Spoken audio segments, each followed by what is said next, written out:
Hi all, ഇന്നൊരു study വ്ലോഗാണ്. പുറത്ത് നല്ല മഴയാണ്. അപ്പം നല്ല മടിയുണ്ട് പഠിക്കാൻ. ഞാനപ്പോൾ എന്നെ തന്നെ പിടിച്ച് വെച്ച് ഇങ്ങനെ പഠിച്ചുകൊണ്ടിരിക്കുകയാണ്. ഞാനിപ്പോൾ ജോഗ്രഫിയാണ് നോക്കിയത്. ജോഗ്രഫിയിലെ ഇന്ത്യയിലെ പ്രധാന വ്യവസായങ്ങൾ എന്ന് പറഞ്ഞിട്ടുള്ള ടോപ്പിക്കാണ്, ആ ഒരു പോർഷനാണ് നോക്കിയത്. അപ്പോൾ പല ടൈപ്പ് വ്യവസായങ്ങളുണ്ടല്ലോ. അപ്പം ഞാൻ അതൊക്കെ ഇങ്ങനെ റിവൈസ് ചെയ്ത് നോക്കി.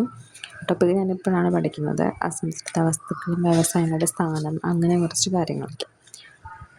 അപ്പം ഞാൻ നിങ്ങൾക്ക് കുറച്ച് ഇതിലൂടെ പഠിച്ച കുറച്ച് പോയിൻറ്റ്സ് കൂടെ പറഞ്ഞുതരാം.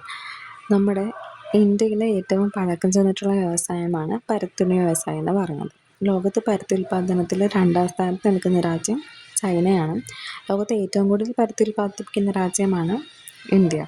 ഇന്ത്യയിലെ ഏറ്റവും വലിയ കാർഷിക വ്യവസായമാണ് പരുത്തി വ്യവസായം. ഇന്ത്യയിൽ ഏറ്റവും കൂടുതൽ പരുത്തി ഉൽപ്പാദിപ്പിക്കുന്ന സംസ്ഥാനം ഗുജറാത്താണ്.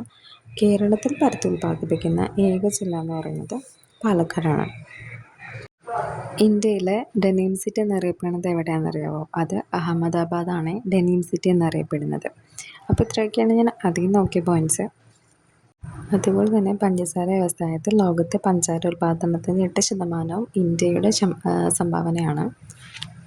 അപ്പോൾ ഇത്രയുള്ള വീഡിയോ ഇഷ്ടമായാലപ്പോൾ സബ്സ്ക്രൈബ് ചെയ്യാനും ലൈക്ക് ചെയ്യാനും മറക്കരുത്.